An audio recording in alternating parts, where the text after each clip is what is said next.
entrepreneur, she's got the scoop. Community and entertainment, she's in the loop. Every smile a burst of velvet light. Through the screen she shines so bright. With the laughs and tales that weave tonight.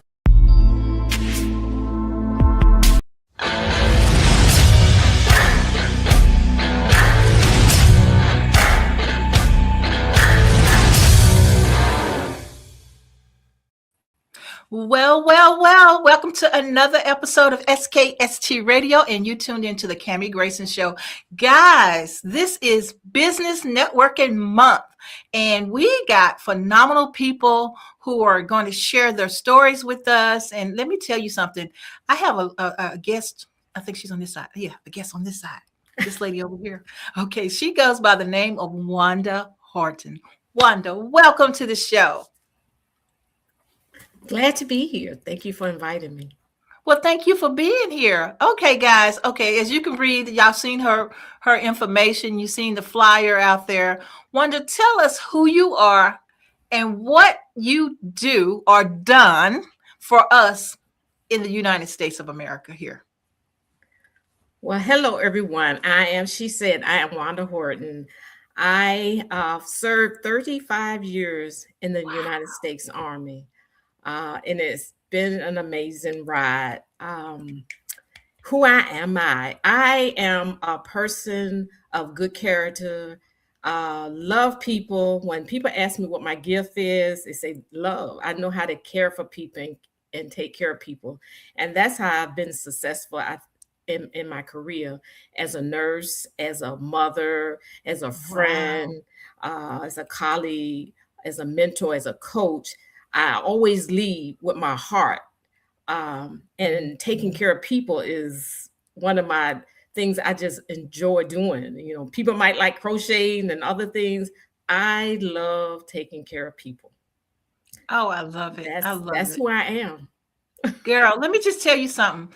So I want to know about your journey. I mean, so let's take it back. Let's roll it back. Yeah, so now you got into the military. Tell us what led you going to the military. So what happened before that, before you got to the military? Okay, I love this story.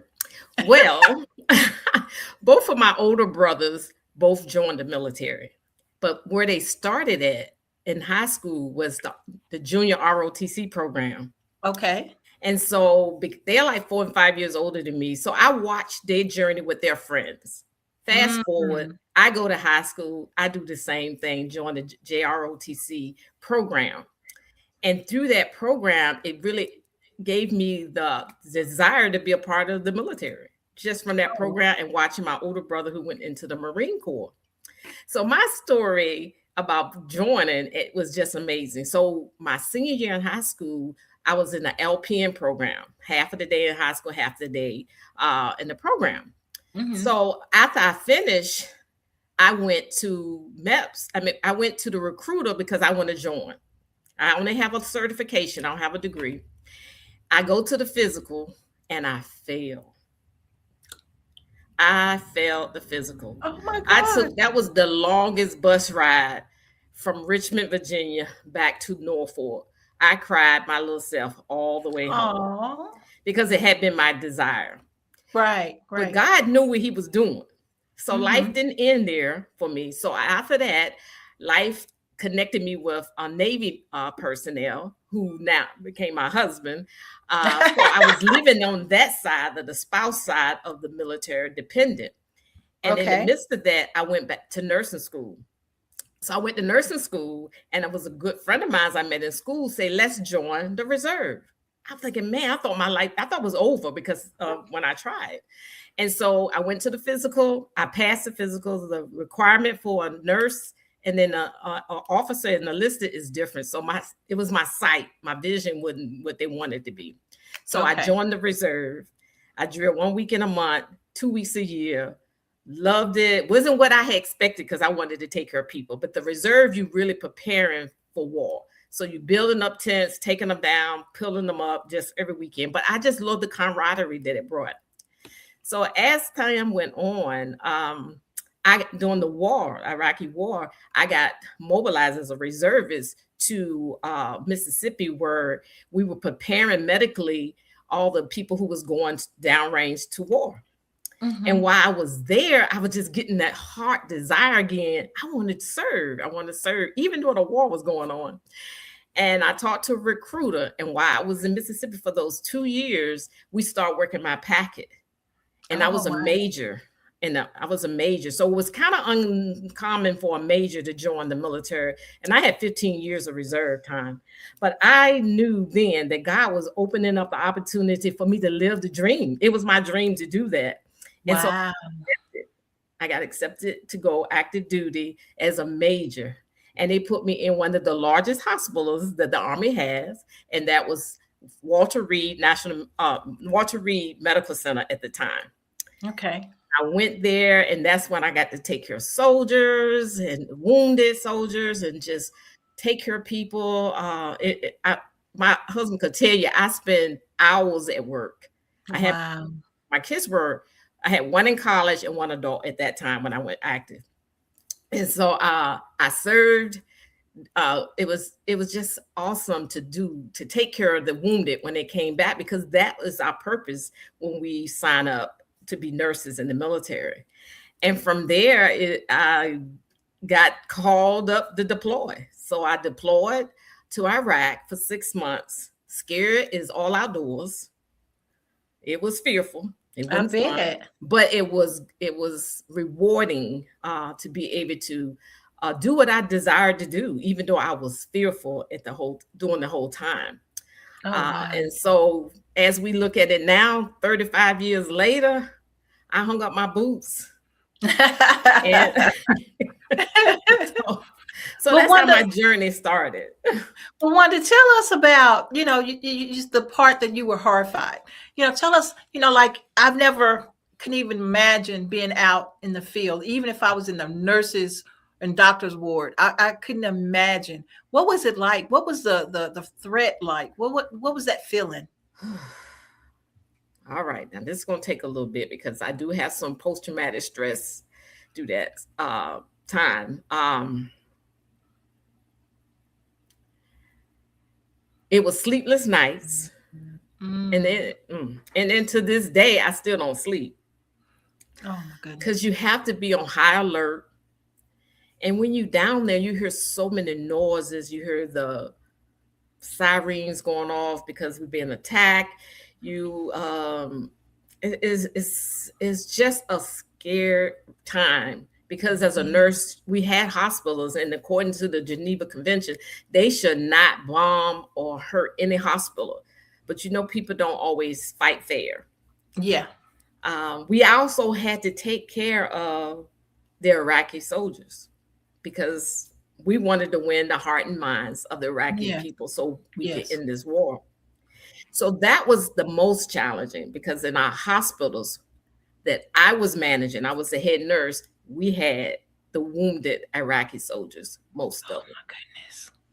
So if you heard anything on the news of a person try to set off an IED or any of those kind of things, and who the people were, we had the worst of the worst of the worst convicts in Iraq, and because the prison was right there. The prison was there, and the hospitals was connected. We had them. That's crazy. So, so it was sleepless nights, but because the camaraderie of all my soldiers, which we call ourselves brothers and sisters, battle buddies, that's what helped us actually, for me, be able to just deal with it. But you couldn't sleep, because you heard, for me, I heard too much stuff, and I don't know how other people feel, but I want to see it when it's coming, whatever. Yeah. Even if it's coming this way, I want to be going that way. I want to see it. I got to see it. So I don't know why I'm like that, but I want to see it. When I drive in a car, I don't go to sleep, because if anything happens, I want to see it. So that had a lot to impact on probably why I didn't sleep as much. And we would have drills, and you would have to go get in the hold, and you wear your full military battle rattle, we call it, the whole time. You can't ever leave your weapon. You got your weapon with you all the time. Yeah. Yeah, that's a man. Yeah. I can only envision what you just told me, and I can. My gosh. Yeah, think on that So one. you're trying to take care of your life, the life Mhm. of our soldiers, and the life of the other. Mhm. That I want to say enemy soldiers, but so you got all these lives that you're working on, and I bet it's so stressful. Did you ever have a time where you had to? By you being the supervisor, by you being the head, did you ever have a time where you had to calm your peers down to get them back on track? Oh yeah. All the time. And most of the people that worked for me were very young, enlisted and nurses. Mm. And or young in their marriage and they have their families. We had somebody down there who had a baby right before we left. Oh, So, wow. and she was there, but when I got there, so she spent 15 months. When she left, her baby was 4 months old. That's And she crazy. spent 15 months there. So she watched her child grow up on Skype or whatever we was using Mm-hmm. down that Mm-hmm. time. So yes, but we had each other. We had a spiritual component. I always send you with chaplains, and we really had a great chaplain to help us anytime you needed anything, and he would, do services for us or just give us encouragement. Those who was Mm-hmm. believers. I couldn't imagine not being a believer and being down there and not having God.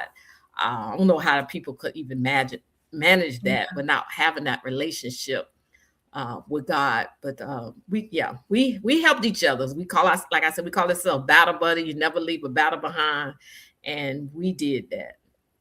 Well, let me ask you this. Now, being a woman, a female, were there any challenges as being a female? Well, without really going into the deepness of it, it's for me, and I can only speak for Wanda. I had a lot of challenges in the military, from the reserve to active duty, being an African American female with Mhm. white males. I don't know what it was, but I did. Yeah. And so all my whole career, if I had one of them in charge or any connection, it was never peaceful until the end of my career. I Mm. connected with someone who saw me for me, understood what being treated differently meant, because he was married to a man, and so he understood it, and so it made it that was my best boss I ever had. Mm. But he was, Yeah. he was a male. Yeah. Yeah, But he could relate because of he could the relate with type. that part because I shared it Yeah. with him. I mean, people Yeah. would say stuff to you, and you'd be like, "Really? You really just say that to me?" Yeah. And you're supposed to just wipe it off like it never Mhm. happened, or just keep on Right. going, staying They always professional. say, "Okay, you always got to be the bigger person." I'm thinking, but Yeah. they just said that. If they say it, what they say, I should be to say what I want to say back. Yeah. Yeah. I mean, and that whole cliche, you're better than they are, Mm, and sometimes that helps and sometimes it doesn't, because right. you're better than they are, but you still want to, be able Be to. treated, yeah. I could be Yeah. in the Yeah. same rooms with them, sit at the same table with them. But I have been invisible a lot too, Yeah. That's Yeah. why I always say, I'm invisible. They don't even see me. Yeah. Yeah. They see you. They just I don't know acknowledge that they see they you. just acknowledge it. But Yeah, that's crazy. That's crazy. So now, do you have children? yes, I have 2 adult children. So Okay. when I started the reserve, my youngest son, he was 26, 3 years old, and his Wow. birthday is in the summertime. And so we had this story. We talked about it during my retirement. Is that every summer for 15 years, I was gone on his birthday. Mm-mm-mm. That's That I crazy. did my reserve training. It always, because it was summertime, it was always on his birthday. So he always got a whole lot of stuff. I was mail stuff. I was only gone for 2 weeks, but not to be there for his birthday for 15 years. Yeah. I didn't even Wow. realize it till he shared that with me at my retirement. You were gone ever since. I say, I know I hadn't to be at some of them, but we always celebrated when I got back. Those are the Yeah. things you kind of do. You have to do in the military. Yeah, as it's a different. military person. So we're going to take a quick break, and when we come back, I want to get Wanda to tell us some positive, fun things that she had and it's while serving our country, and then also some words of wisdom. We'll be back. Calling all authors. Is your book ready to go from finished to fully seen? The Kami Grayson PR agency is your partner for premium branding, copyright and trademark guidance, cinematic book trailers, polished author websites, media exposure, and monthly marketing support. We don't just promote. From the heart of the coast where the waves rise high, they magazine we lift and amplify. Stories of love, of strength, of pride. Giving back, standing tall, side by side. We are the rhythm, we are the voice. Community rising, making bold choice. On short drive, we shine, we soar. They magazine, forever, evermore. Story has a moment when it finally meets the world. And for author Kami Grayson, that moment is now. This book is more than words on a page. It's a journey, a message, a movement. All right, that was a quick little short snippet of my book to come. I'm so excited about that, being a woman in a man's world. So that's why this. I saw that. I'm interested in that. So yes, it'll be on Amazon pretty soon. I'm still working, it's completed, but now I just got to get it uploaded. So it'll be ready for everyone pretty soon. So okay, Wanda, you have shared some good things with us, some family notes, and what about you? What about self-care for you? What makes you happy right now, knowing that you've done all this major accomplishments and you've helped so many people? What do you do to make you happy? Travel. Travel is sexy, and I love doing it. Travel is sexy. Hey. Yes. I started traveling maybe the last 5 years, 4 or 5 years of my military career. People thought, are you still in the military? Yeah, that was my thing. And it still is my thing. Yeah. My son-in-law thought I was traveling out of the country every weekend. Not really. It felt like that to him because he would see me on Facebook or social media traveling. Oh my goodness. So what is the funnest place you've been so far? Dubai. I want to go to Dubai. Oh my gosh, it's beautiful. Have you been into the hotels underwater? Oh yes. Oh my gosh. Oh, I want to go there. I did the restaurant in the air. Oh my God. That was a little scary at first because I don't like height. But yeah. It was super, and that was for my birthday when I went last year. So it was so much fun. Wow. Yes. Yeah. That's one of my bucket list places. I want to do that underwater hotel room. I want to do that. Yeah. That's amazing. It is. The whole country is just beautiful. The people were beautiful. I had an amazing time. It was a bunch of military women who actually, my battle sisters, who we decided to go together. Oh, wow. Yeah. Battle sisters. I love it. Absolutely love it. So you travel a lot. What else do you do? I'm a people person, so I get connected with my friends. Like every weekend, I'm doing something with somebody. Or I wouldn't say every weekend because my mom is 92. So I travel to visit her at least once or twice a month too. And it's usually over the weekend time frame. But I do spend a lot of time with my friends. Nice. Yeah. Absolutely. Doing whatever we do. I mean, we out to eat, play golf, whatever it may be. Just we all retired. So yeah. Well, I know I asked you this before when we first met, but I think the audience, because a lot of people, I know someone else besides me wanted to know this question is, with all that's going on in the military, with the war and things going now, you served all these years. Are you where they can call you back? No, I aged out. So they can't call me back. Yes, I aged out. So no, where normally if I hadn't aged out, they put you in inactive reserve. But because I aged out, I'm retired. So I can't go back. And if they do anything like retiree recall, I wouldn't go to the battle. I would go into one of the hospitals to backfill support. That'll be voluntary. And I'm not, I already volunteered once. I raised my hand. Well, twice for the reserve and for active. I wouldn't raise my hand again for to do that. Well, see, I did hear that they have raised the age limit for the recruiting. Yeah. And I heard so that too. did you hear that as well? And so it's kind of like, okay, so it's going to be a little hard for most people to age out if they're pretty much pulling those ages back in. You know what I mean? And so, so I'm glad that you aged out, and thank you for your service, for what you've done for our country. And man, it's just amazing. So now we have come to our point where we have words of wisdom. Okay. So what type of advice could you give to a young woman who is starting that same career path? I mean, you made it to be a colonel. And so how would a woman in this today's society make it through like you have in the service? I would say you follow your heart and your dreams, and always be in prayer. If you know God, pray and wait for an answer. It wasn't bad at all. It was a job for nursing. It all depends on your job, but I was a nurse, and I was going to be a nurse in the military, a nurse on the outside. But I would say always follow your dream and don't give up, because this was my dream at 17 years old. Wow.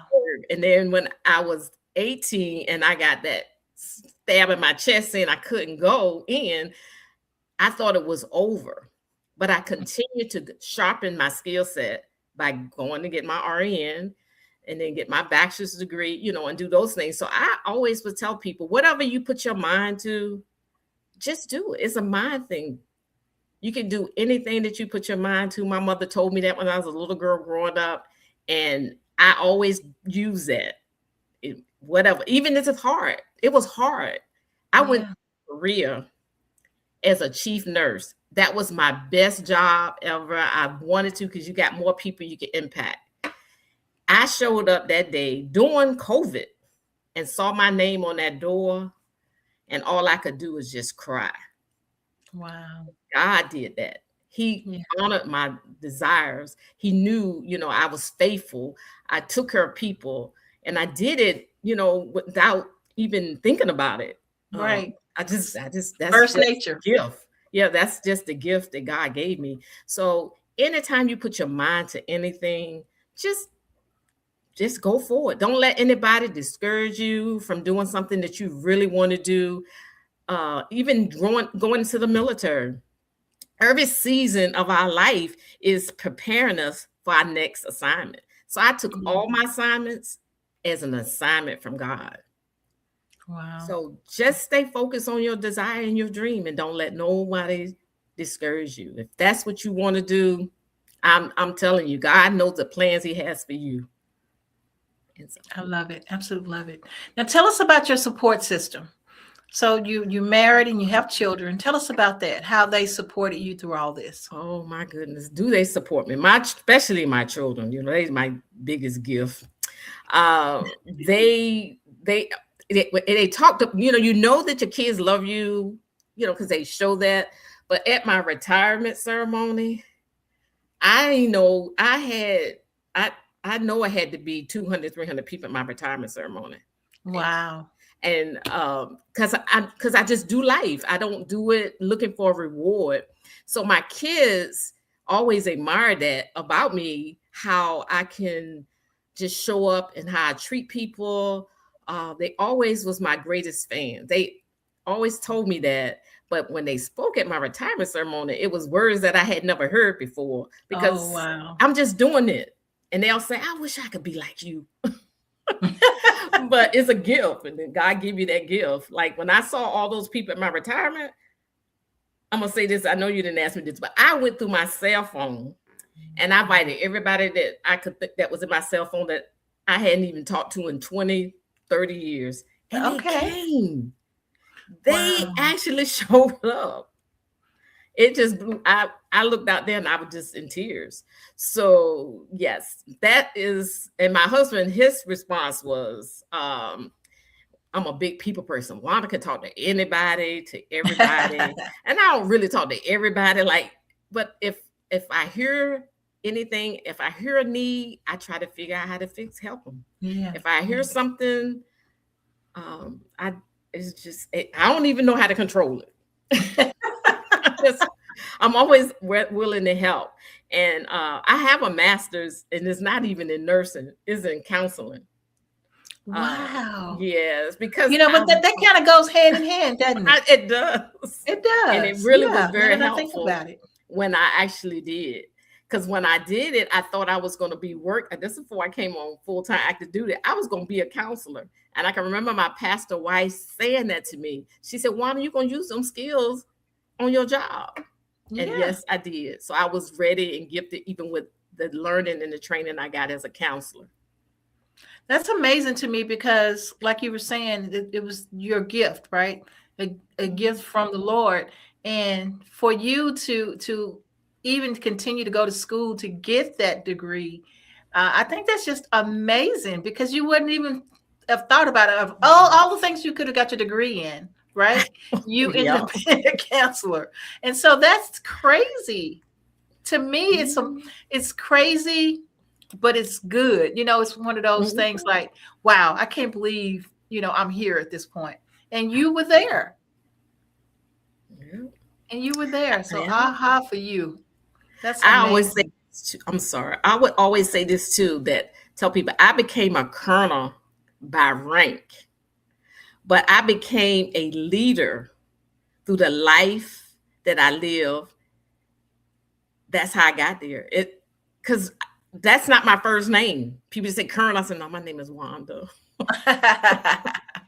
And they still do that. People will say that now. Colonel, no, I'm Wanda. Oh, wow. But you know what? You wear those badges. You need to wear those badges because you earned them. I had a lady, her name's Dr. Marsha, and she earned her degree. And she said to somebody, I can't remember who it was, and she said, I'm doctor. And she said, I've earned it. And she said, my parents paid for it and I've earned it and I'm going to use it. And so you need to do the same thing. You really do.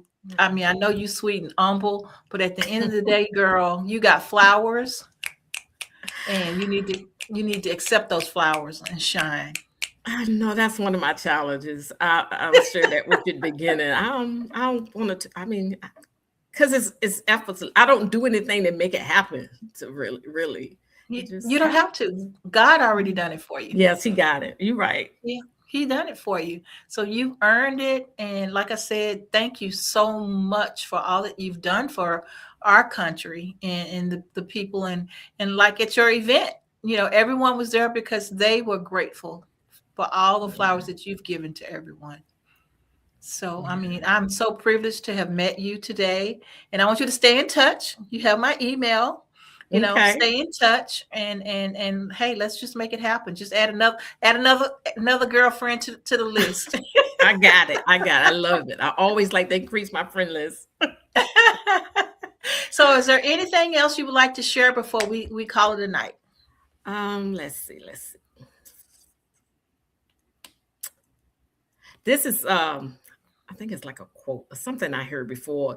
Your next assignment in life may not look like your last one, but it can still change everything that you do. I love it. Absolutely love it. Everything and we want is an assignment. Take this and guys, please, look her up. Look at all the things she's done. If you love this video and you love hearing her story, let her know. Give her flowers. And we also want to thank Dr. Stacy Coward for sponsoring this show today. She's just a phenomenal woman that we've met, and I've been knowing her ever since I've been here. But she's a phenomenal woman that's a like friend for both of us, Wanda and myself. And so she decided she's going to put some phenomenal women on the SKST radio, and she did. And the first one is Wanda, and she did good, didn't she? So we love you, Miss Wanda. Oh, thank you, Stacey. Thank you for everything that you've done for us. And hey, stay in touch. I will. Thank you for having me. This was super amazing. Absolutely. Okay, guys, until next week, right here, SKST Radio. Tell them bye, Wanda. Bye, y'all.